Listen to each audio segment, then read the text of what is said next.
I came again to knock on the door, and I told him, I said, "Hey, it's me, it's Steve Bartu," and I put my key in the door, and again he slammed the door before I could open it and said, "Don't come in here, I have a gun." And so at that point, I put our school into a threat lockdown immediately, and it was shortly after that I heard a gunshot, and we were into a threat lockdown at that point. The procedures for a threat lockdown to the T. Things went well. It seemed like literally with just a matter of minutes or so, we had officers responding on scene.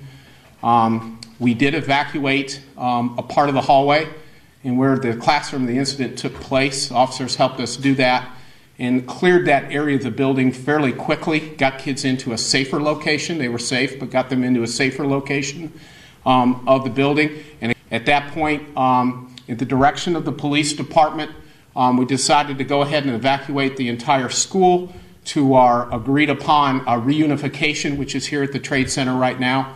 And we evacuated the building and evacuated kids by bus, and our faculty and our staff by bus. The building is now clear. There are no people in it except for our law enforcement agencies as well. So all staff and all students are safe. Nobody got hurt in this particular incident, with the exception of one student who twisted, I think, her ankle. We only are aware of one shot that was fired inside the room, and it was fired through a window that went outside of the building itself.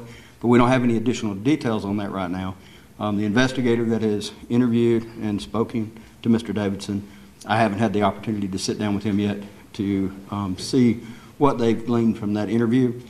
So we will be making charges, and we will make the appropriate charges because this is a very egregious act that took place at the school. It's scary, real scary, but it took me a minute to collect my thoughts, particularly after I'd heard the gunshot.